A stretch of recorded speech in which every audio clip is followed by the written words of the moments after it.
Devtober 2022 is complete! I accomplished my goals yet again and posted my work every single day. It feels good. And just look at her go! I made that.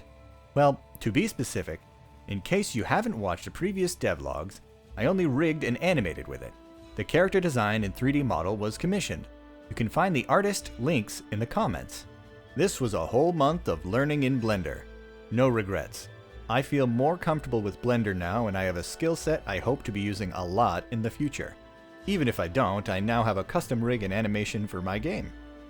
That's all there is for actual progress, so let's get right to the post-mortem for Devtober. Again, if you aren't familiar with a post-mortem, the loose definition is a reflection on what you've done in order to analyze and share what happened and how well it worked or didn't. The most notable thing that worked for me was limiting the time I worked on my project to 1 to 3 hours per day. Most of the time it ended up being about an hour and a half, but some days I used up all 3 just because I wanted to finish something, or I just had the time like a weekend or something. Another thing that seemed to work was being selfish. Kind of. This time around I focused more on what I wanted to do and getting my stuff done, rather than trying to communicate and network and all that. I also didn't really set any hard goals. I just had a list of things I wanted to get done or learn, and tackled a chunk of that each day. Some days it was just follow this tutorial video, but even then it was plenty enough to fit my 3-hour window. Also, for once, I didn't work on any code.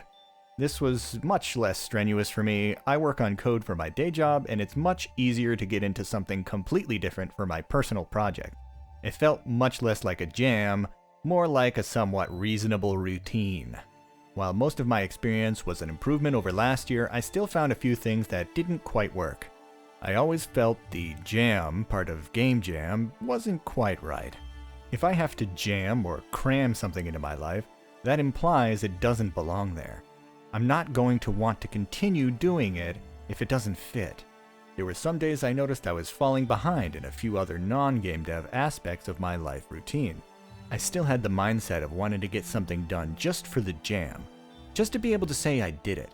Going over the 3-hour mark or even getting close and getting frustrated just isn't the way to do it.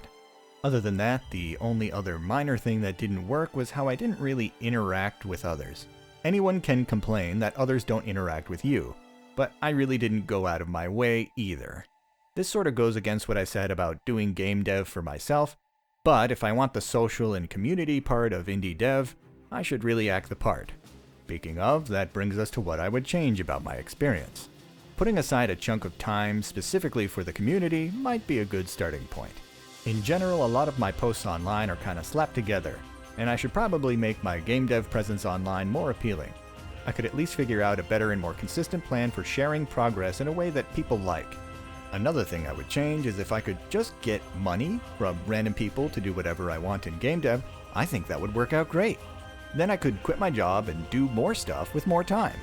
Now, seriously, I know that's not the wise or realistic decision to make, but I can still have dreams. If I'm gonna keep my job, I should remember that it's okay to not make progress sometimes, and it's better to try to stay towards the 1-hour mark than the 3-hour mark. All things considered, I'm very proud of what I got done, and I didn't beat myself up to do it. The best part about it is that I proved to myself that despite everything I have going on in my regular routine, I can fit enough game dev to get something done. I can complete actual portfolio results within a month. Speaking of, feel free to critique my run animation.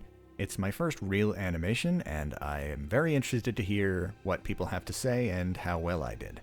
Or how not well. Tell me if I'm bad, and preferably how it's bad, so I can learn.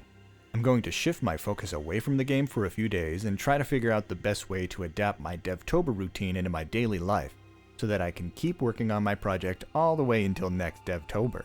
Hopefully. If you want to see how that plan pans out, feel free to follow along. If you have any suggestions on how best I can get that done, or what kind of content you want to see me post now that Devtober is done, I'd love to hear it. Thanks again.